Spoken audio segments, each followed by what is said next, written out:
As Shida and his friends walked in, I was agonizing over which size to pick for the memorial photo. I pointed at a massive poster on the wall. The staff member glanced at it and asked, "Are you choosing a large size like this to hang at home as a poster?" I waved my hand. Not quite. What would I hang a photo for?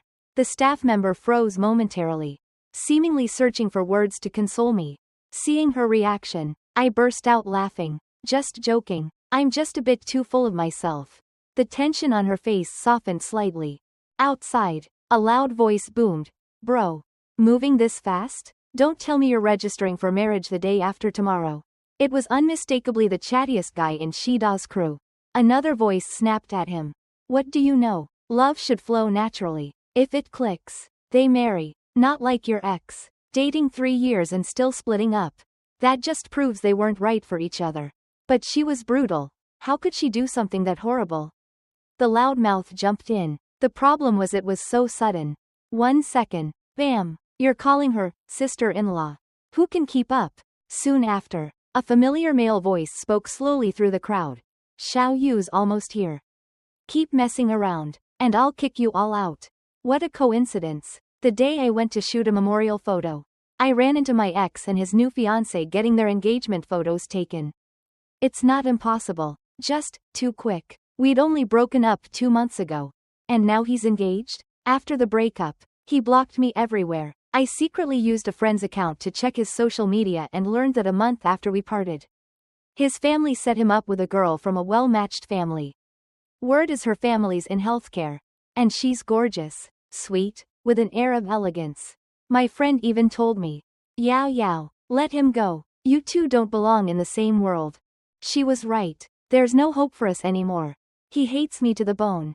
2 months later, he looked thinner, his hair longer, his face weary, probably dragged out of bed half asleep. But as if he sensed something, his sharp, dark eyes suddenly lifted and zeroed in on me. I quickly looked down, pretending to calmly talk with the staff, not daring to meet his gaze. "Brother Da, you all been waiting long? Grandma insisted I wear this jade bracelet before leaving. I think it's so outdated. But she kept saying it's lovely." A luxury car pulled up outside, and a girl with her hair in a neat bun stepped out from the back, walking toward Shida while playfully whining, her fair arm raised. The moment she appeared, it was like she brought a burst of light into the room, radiating a spoiled charm. Her skin glowed, her dark hair glossy and inviting. The green jade bracelet on her wrist wasn't gaudy, it only heightened her refined grace. Shida gave a soft hum, his usually cool tone warming slightly. "Just arrived. Go upstairs to pick photos and outfits." Upstairs was the VIP area, so they probably wouldn't cross paths with me again. I was about to exhale in relief when, after greeting Shida's friends, she linked arms with him and walked toward me, pointing at the photography section. "Oh my gosh, Master Lu Zi. I've been his fan forever and always wanted him to shoot my photos." Lu Zi, a genius photographer recently back in the country, young but already showered with international awards. Known for his bold, creative style, I had to book him 6 months in advance. Originally, I planned to shoot with Shida. But now it's just me, for my funeral. The staff quickly explained, "Sorry, Master Lu is only shooting for this lady today. He requires prior appointments." Hearing Shida call her Xiao Yu, my heart, despite my efforts to stay composed, skipped a beat. "Your friend?" His fiancée flashed a dazzling smile, tugging his arm. "Can you ask your friend to help me out?" She turned to me, eyes sparkling, pleading, "Pretty sister, can you let me have your slot?" I looked at Shida, then at her, took a deep breath, and said flatly, "No way." Xiao Yu's smile froze, like she'd been struck by lightning. Honestly, I didn't want to trouble a sweet girl like her. But I don't have much time left. I don't want regrets. Besides, me shooting a memorial photo while they shoot wedding photos? That feels a bit unlucky. While waiting for the photographer to prep, I drank too much coffee and needed the restroom. But as I turned into the hallway, a force grabbed my wrist, pulling me into a shadowy corner. Shida blocked my way, looking down at me, his voice heavy with pressure. "Cheng Yao Yao, give her the slot. Name your price." He thrust a bank card at me, his actions colder than his words. "Is this enough? If not, I'll add more." I stared at the card, my heart stinging, and repeated, I won't. Shida clenched his teeth. Stepping back, Cheng Yao Yao, Xiao Yu's grandma is ill. Her dying wish is to see her granddaughter engaged. Can't you have some compassion? I bowed my head, hiding the tears welling up, and stubbornly said, no. After a long silence, he let out a cold laugh. Of course, you've always been this heartless. No surprise there. I nodded. Yeah, after that incident, your friends all called me cruel, stupid, and worthless. It's only right you hate me. When photographer Lu Zi arrived, I'd steadied myself and sat quietly waiting. He was younger than I expected. Tall, with single-lidded eyes. Cheng Yao Yao. I nodded. He reviewed the shoot plan and outfits I wanted. Childhood, 2000s non-mainstream, and present day. 4 intriguing themes. He said. He already knew I was shooting memorial photos. 2 weeks ago, I'd shared my vision with him and asked if he could shoot earlier. If he wasn't willing, I'd cancel. Lu Zi replied swiftly via email, agreeing to finish in 5 days. All outdoors. Choose the locations and send them to me. The next morning, Lu Zi's Jeep Grand Cherokee, rugged and bold, waited downstairs. The back was cluttered with professional camera gear, and a makeup artist was there too. We drove 30 minutes to the small apartment I rented when dating Shida. Downstairs, the makeup artist did my makeup and changed my outfit. Shida waited by the car, and we went upstairs together. The key was hidden behind the electric meter. I stood on tiptoe to retrieve it. The first time Shida dragged his suitcase to my place, I didn't let him in. A rundown place like this isn't for a rich kid like you. He bent down, slung me over his shoulder, and strode inside. In the stifling summer, with only an old fan, the heat was unbearable. He held me close, his bangs damp with sweat, his low, husky voice captivating. Cheng Yao Yao, where can I enter in your life? Shida crashed into my world, catching me off guard. We were together 3 years. He once defied his family for me. I thought his family was just moderately well off. But one day, when he ran from home, I saw suited bodyguards chasing him in BMWs. That's when I realized letting him stay with me was a step down. But when he left, he didn't touch anything, not even his clothes or luggage. After Xiaomi's incident, Shida never returned to this apartment. Lu Zi suddenly asked, what's that on the balcony? I walked over, sat down, washed a bowl, filled it with water, and scooped food for the dog. My voice soft. It's all Xiaomi's. Xiaomi was the Labrador retriever who'd been with Shida for 10 years. A memento from his late mother. But I didn't like dogs, not one bit. I was slightly allergic to their fur and had been bitten once. So Xiaomi slept on the balcony. When Shida first brought it home, I despised it, griping that it was smelly, fat, ate too much, and made a mess. When he had classes, I'd walk it. Sometimes it ran too fast, nearly tripping me. Its tail would smack my hand, stinging. I grew even more irritated. I truly hated it. But that day, my foster father called me to meet him. I hadn't planned to bring Xiaomi. But as I laced my shoes, it grabbed the leash in its mouth, whining to come. After a moment, I took it along. Halfway through our talk, I handed him 20 million Vietnamese dongs. He was stunned. I stepped forward, hugged him, and said, that's my thanks for raising me. Later, I noticed the leash was gone. Xiaomi had slipped free. In a homeless man's tent nearby, I found Xiaomi's collar on a cutting board, bloodstains, and part of its body. My mind exploded. I grabbed a cleaver and lunged at the man. But police stopped me. Shida was away at a basketball tournament. When he returned and saw the bag in my hand, his voice broke. Where's Xiaomi? My eyes were red, avoiding his gaze. When he saw Xiaomi's remains, he roared, charging at the culprit, beating him. The man's family screamed. Her dad said she hates dogs, so she killed it to eat. She ate dog meat as a kid. I tried to pull Shida back, but he recoiled, eyes bloodshot. I know this might not involve you, but please, don't touch me right now. I knew a scar had formed in his heart. For someone who loved dogs so much. How could he forgive a girlfriend who'd eaten dog meat and indirectly caused the death of his companion of 10 years? That day, he took Xiaomi's ashes and left. I didn't know where he went and didn't dare call. Back home, The apartment felt empty without Xiao Mi jumping to lick me. I hated it, so why were tears streaming down? The floor was strewn with its toys. I picked them up, washed them, and hung them to dry. I called Shida to ask where he buried Xiao Mi, wanting to bring its favorite food and toys. But his phone was off. A week later, he called to end things. After a long silence, I agreed, softly saying, "I'm sorry. I knew how much Xiao Mi meant to him, like family, and I'd caused it all." I packed Xiao Mi's toys and placed them by the bed. Looking down, I could almost see it ignoring my protests. Leaping onto the bed, rolling over, wagging its tail. Click, click. The camera shutter sounded as a tear fell onto a toy. Lu Zi stepped forward, holding the green toy. "You said you hated dogs. Didn't like Xiao Mi. Yet you bought all its favorite toys. You knew it loved squeaky ones. Its favorite flavors. The kennel and bowl on the balcony are spotless. Not a speck of dirt. There's even a small blanket for it by the bed. And allergy meds by the headboard. Cheng Yao Yao, you just can't forgive yourself." For the Millennium theme, Lu Zi thought I'd take him to my university.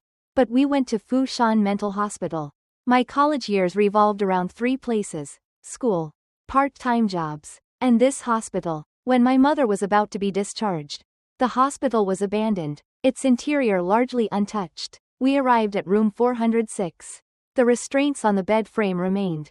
The room cluttered. The neglected balcony walls were covered in green moss.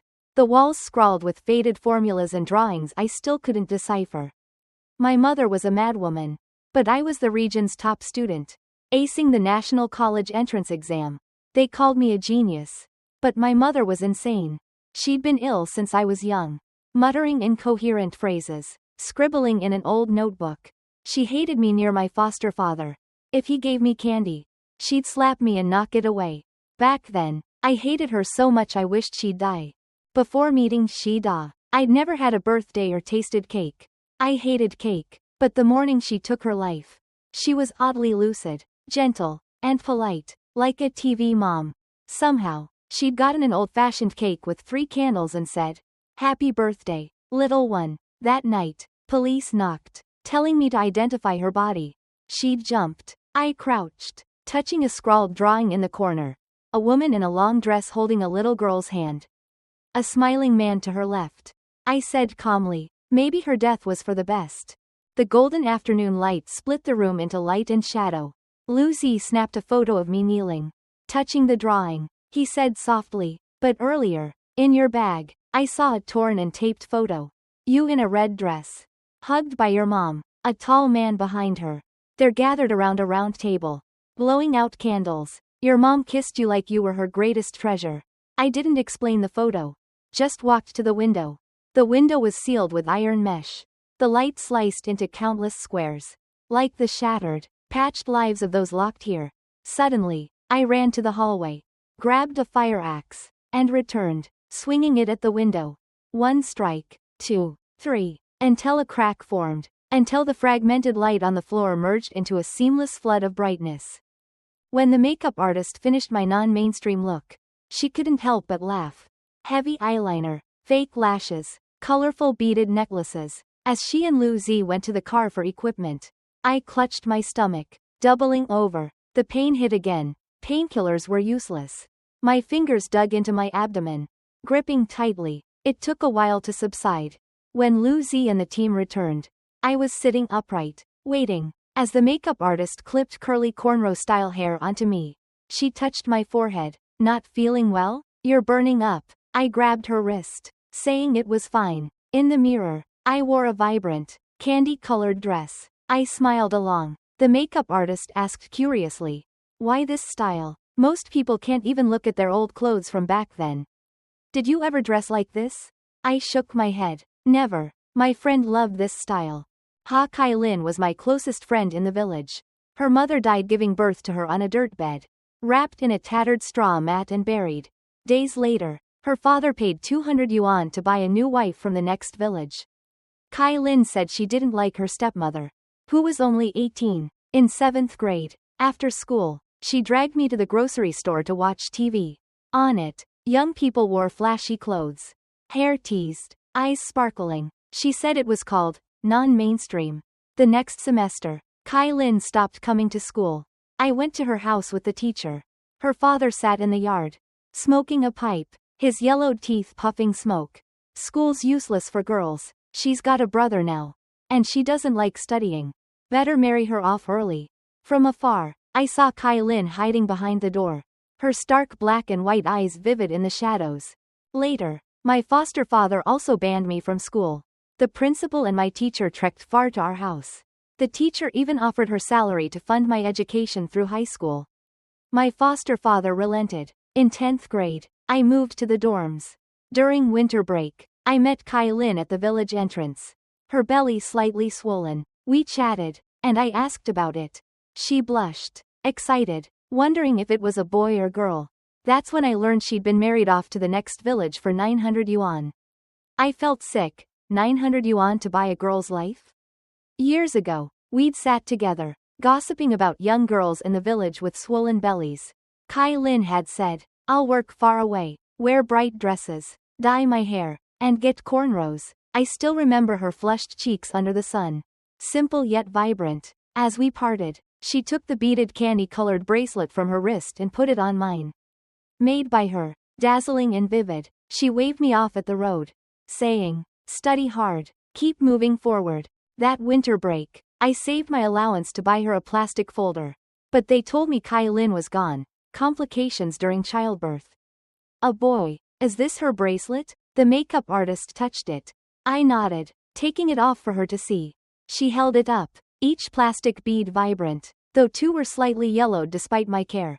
After makeup, we went to the city's largest park to shoot the non-mainstream set, leaving only the childhood theme. Lu Zi adjusted the camera. Where are we shooting? I opened a map, entered an address, feeling tired, my voice softening. There's probably a long story to tell. Want to hear it? Lu Zi started the car, glancing at me, draping a blanket over my legs. Take your time. I've got all the time to listen. You're the first client to let me combine a photo exhibition with a funeral. The car drove for 2 days and nights, my story unfolding in fragments. While I slept, Shi Da called, but I didn't answer. He texted, "Where are you? Let's talk." Worried I'd misunderstand, he added, "No one's home. I'm getting Xiaomi's stuff." Waking up, I saw the texts and missed calls. After thinking, I replied, "In the balcony cabinet, at a rest stop." After 2 bites of food, my stomach churned violently. I vomited. The makeup artist looked worried. "Let's go to the hospital." I waved her off. "Just side effects of the meds. Normal." Lu Zi poured me warm water. "Can you handle it?" I nodded but vomited again. The makeup artist helped me to the restroom. Outside, Lu Zi said, "Someone called." I thought it was my phone and answered. I looked at the screen. It was Shi Da. "Your ex kept asking where you are. Not calling back?" I closed my eyes, the stomach pain unrelenting. "No point. I'm leaving this world soon. Shi Da and I are on different paths. He has a bright future. Someone better by his side." Half an hour ago, he was at a club with friends. Xiao Yu scrolled her phone and gasped. "Wow, Lu Zi's work. One simple photo. And it's stunning." She showed Shi Da. "Look, it's the girl we met at the studio." The preview photos were breathtaking. Bound to make the exhibition a hit. Shi Da, cigarette in mouth, glanced at the phone, then froze. In the photo, the girl sat in the passenger seat, sunlight casting a golden glow on her face, covered in fine peach fuzz. Her eyes closed. She looked asleep, the image brimming with nostalgia and vulnerability. The caption read, "Her secret." A mix of bitterness and anger surged in him. He couldn't stay indifferent. Anything about her, he couldn't let go. He pretended to be aloof, but only he knew he hadn't forgotten her. He even imagined the tall, handsome photographer sitting close, capturing her every move through an ambiguous lens. Jealousy drove him mad. He couldn't stand another man near her. When he calmed down, he'd already called. Lu Zi answered. "Yao Yao's asleep." Something up? Calling her, Yao Yao, so intimately. What was that? Fury rose. She was sleeping, and he answered so quickly. Were they together? Just one shoot. Why so many days? Lu Zi chuckled, almost taunting. "It takes time. At least someone sees how amazing she is. Unlike you." Before Shi Da could respond, the call ended. As we neared the destination, I felt more awake and began the final story. There was a man named Cheng Hai-yong, a contractor in Ca City. His wife, Chi Chong-feng, was a brilliant master's graduate from Ca University's architecture department. Beautiful and refined. 17 years ago, her parents died, leaving her mentally shattered. He took her everywhere for treatment. When she improved, he brought her and their daughter here for a trip. At a dirt road intersection, he got out to ask for directions. Locking the car carefully, their daughter was asleep. He told his wife to stay put, promising to return quickly. She nodded, saying she'd wait. But when he came back, his wife and daughter were gone. From that day, the world gained another madman. He spent his fortune searching.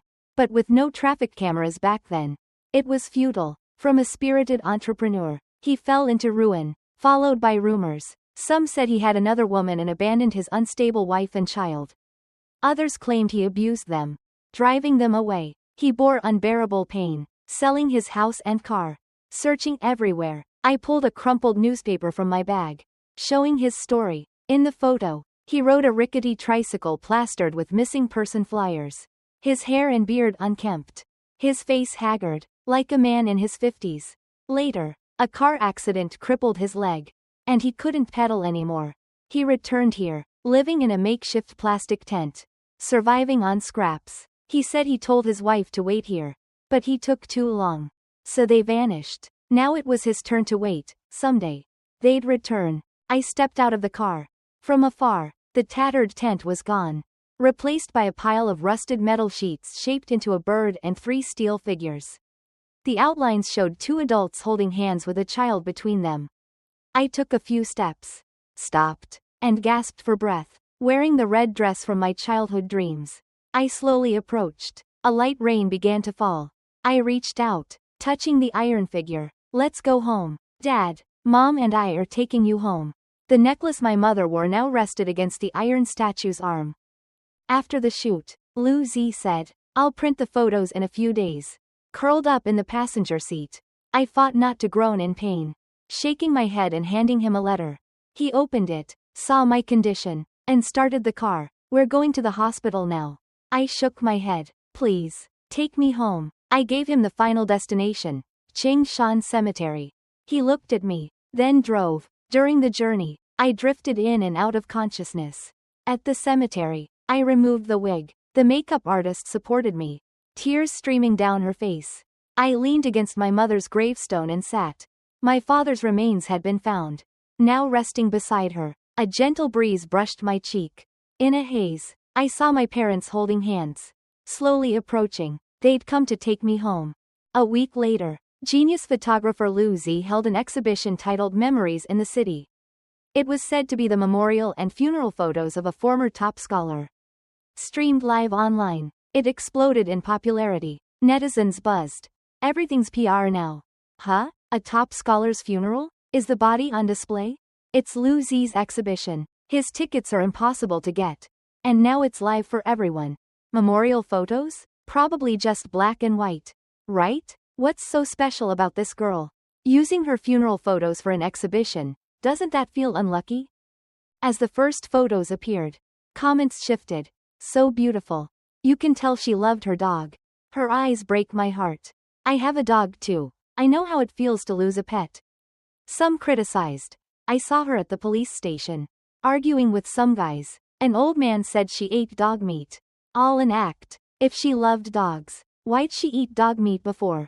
Soon, a QR code next to a photo drew attention. Scanning it revealed text. At 8, I rescued a golden-furred puppy. It grew fast. I'd get rashes touching its fur, not knowing I was allergic. The puppy adored me because I saved meat for it. When it grew, it walked me to school and waited to pick me up. But one day, it didn't come. I searched the hills. At dinner, I picked at my rice. My foster father gave me a piece of meat.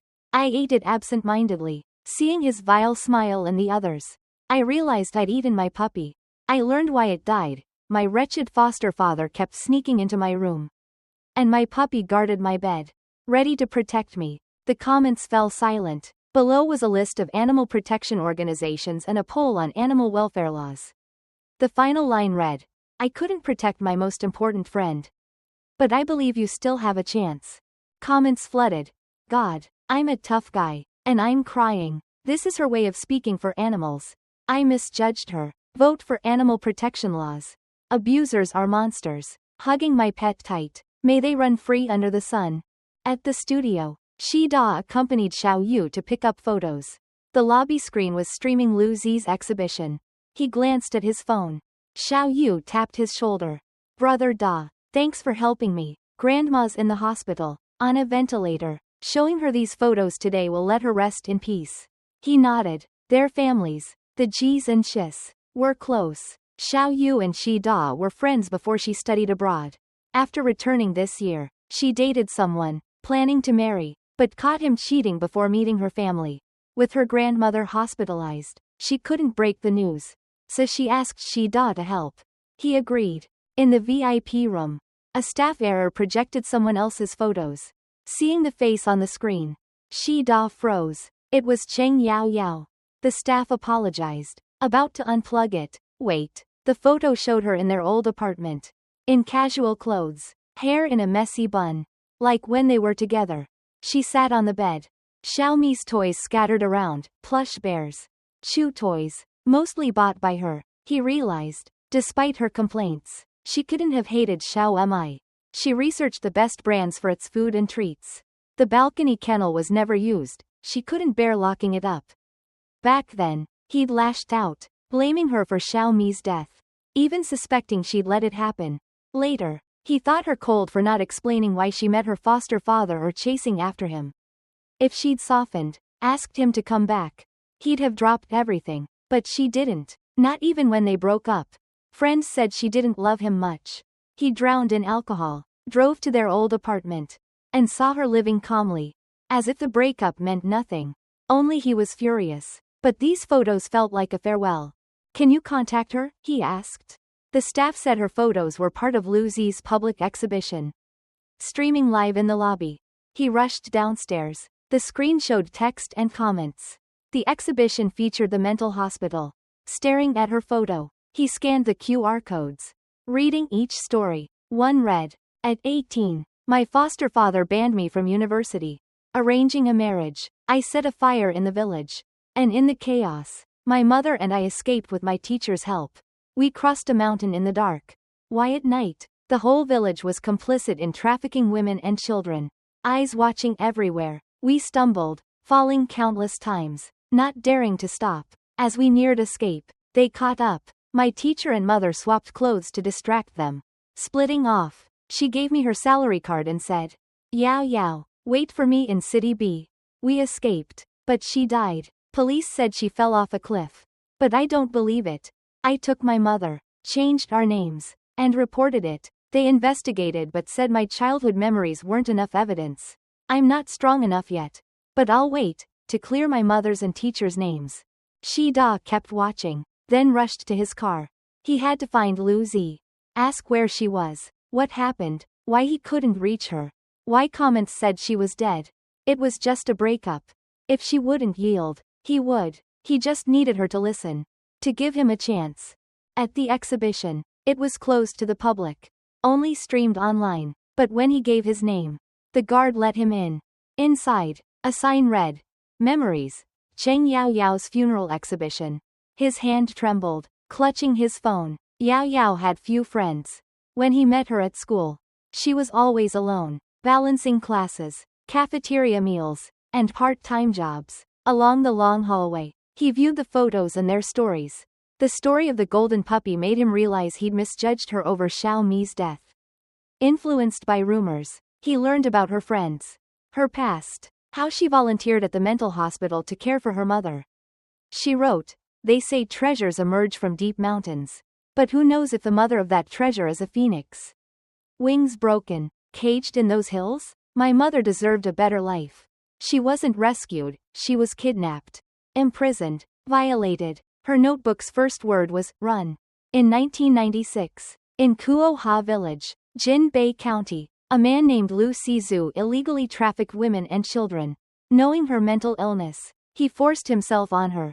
She bore 2 daughters, both lost. My mother was Qi Cheng Feng. My father Cheng Haiyang, and I am Cheng Yao Yao.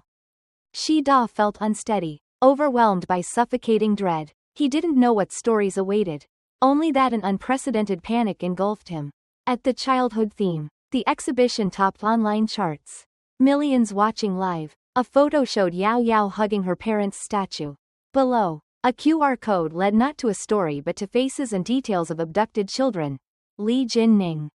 Male. 2. Abducted 1982. Lu Ling Ling. 3. Abducted 1994. Ha An. 4. Abducted 1997. Zheng Fan. 2.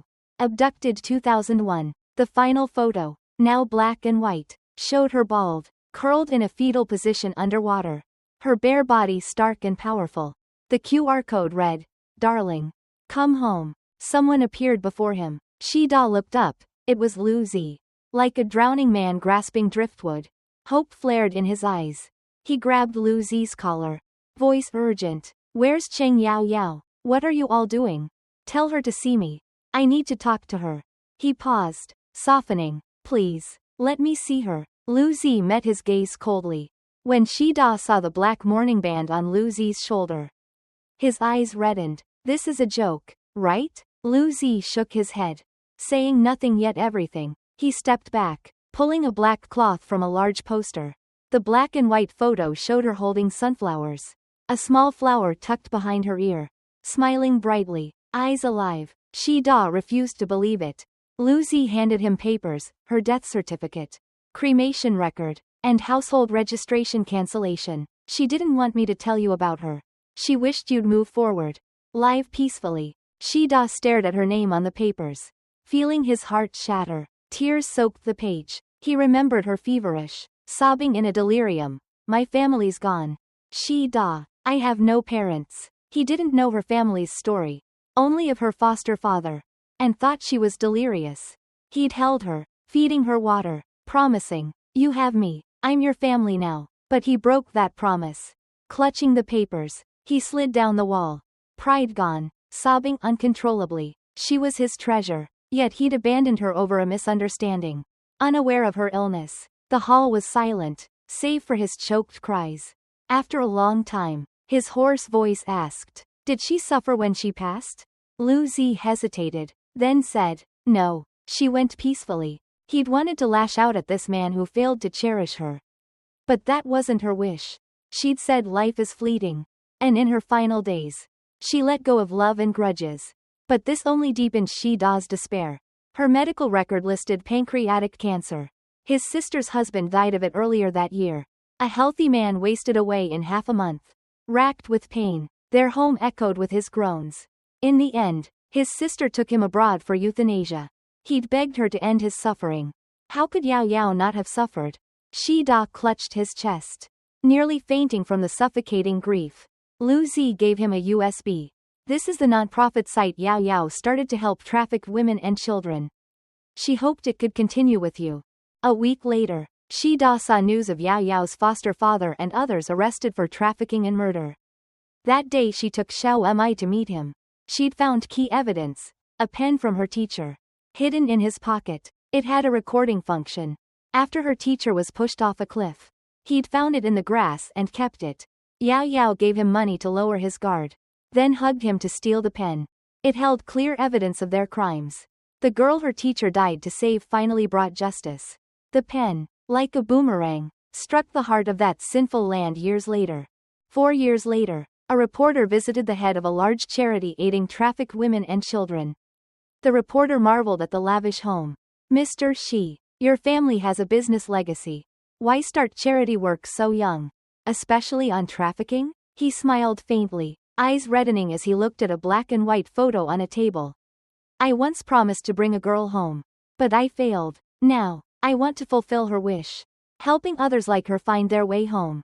The reporter nodded. He showed a photo of a girl. The site's founder was Cheng Yao Yao. "We plan to interview her today." The reporter recalled her funeral livestream, which skyrocketed awareness. Shi Da nodded. "Can you share more about her life?" "It's my honor." During Lunar New Year, Shi's mother urged Shi Ying to call his brother, pushing him to bring a girlfriend home. "He's not young anymore. Others his age have kids." Shi Ying, holding his 3-year-old daughter. Smiled vaguely. He did bring someone once. But you didn't approve. His mother paused, clutching her prayer beads, and retreated to her room.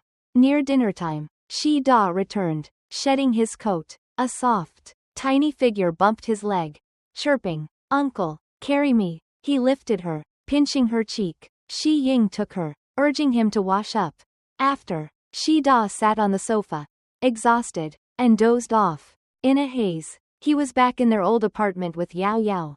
Fresh out of college, wanting independence, he struggled to find work, dragging his tired body home. But opening the door, he'd see Yao Yao, who'd graduated a year earlier, in a bunny apron under warm kitchen light, cooking. Seeing him, she'd tiptoe, offering a spoonful of soup. He'd sip, the aroma melting his fatigue. He sat, watching her, afraid to speak, fearing the dream would vanish. She handed him chopsticks, her dimpled smile bright. "What's wrong? Eat. It won't taste good cold." He took a bite, tears spilling, choking. He sobbed, "Can you visit me every night? I miss you so much. I'm going crazy." She looked at him, crouched before him, touching his cheek. "Thank you for what you've done for me. But you have to move forward." A cold breeze passed, and she vanished. He reached for her, jerking awake. His niece, sucking her thumb, stood nearby. "Uncle, why are you crying?" He bowed his head, shoulders shaking, sobbing openly. Ying carried his daughter away. Giving him space, she asked, "Mom, why's Uncle crying? No candy?" Ying glanced back. "He misses your aunt. Her husband died when she was pregnant. After his funeral, everyone urged her to abort. But she couldn't. She needed a keepsake." Fireworks bloomed outside. Ying wiped her tears, holding her daughter. "Yes, like I miss your dad. Some people are gone but live in our hearts forever.